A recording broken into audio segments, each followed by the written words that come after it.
कोशिका का ये कोशिकांग है राइबोसोम्स। ये राइबोसोम्स कोशिका के मुख्य ऑर्गेनेल्स के नाम से जाने जाते हैं। इनकी कोशिका की एक्टिविटीज में, कोशिका के क्रियाकलाप में बहुत ही महत्वपूर्ण स्थान है। अर्थात यह भी कह सकते हैं कि जीवन की प्रक्रिया में मुख्य योगदान है। Ribosomes are the granular structure first observed under the electron microscope as a dense particle by Pallade in 1953. Ribosomes की खोज पैलाडे नामक वैज्ञानिक ने सन 1953 में किया।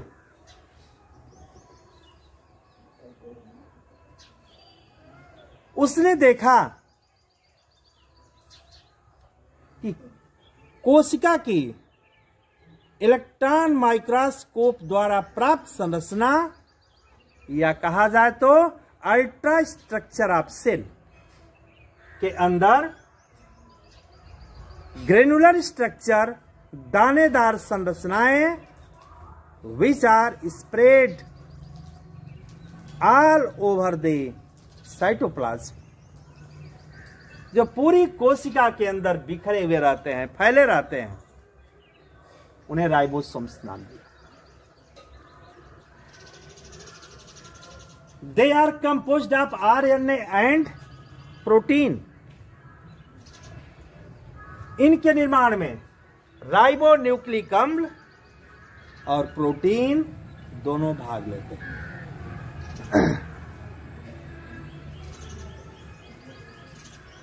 मैंने अनेक ऑर्गेनेल्स के बारे में चर्चा किया और सबके लिए यह जरूर कहा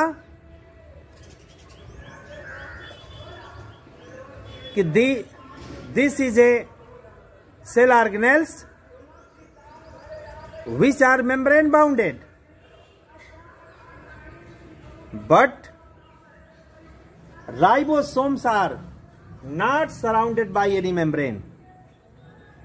लेकिन राइबोसोम्स किसी भी प्रकार के आवरण से घिरे नहीं होते हैं, अर्थात यह आवरण विहीन संरचना होती है। इसका निर्माण दो इकाइयों से होता है, एक छोटी इकाई और एक बड़ी इकाई। The ribosomes have two units. One is called as small unit and the other is called as large unit. Ribosomes are two types.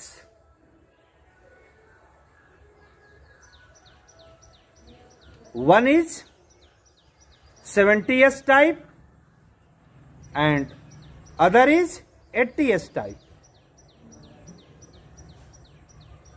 All the prokaryotic cells have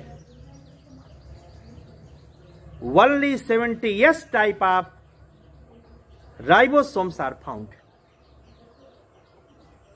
But in eukaryotic cells, both type of ribosomes 70S and 80S occurs, but mostly 80S ribosomes are present in eukaryotic cell.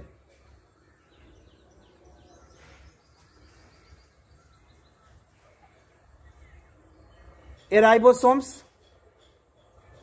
दो प्रकार के होते हैं।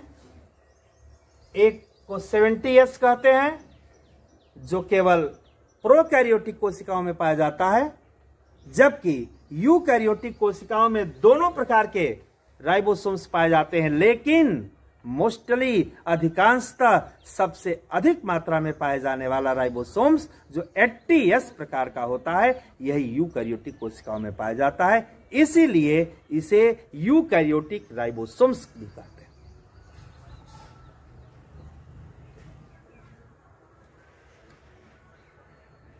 Ribosomes protein संश्लेषण की क्रिया में भाग लेता है और यही अंतःप्रदब्बी जालिका में 2 प्रकार का बंटवारा करता है।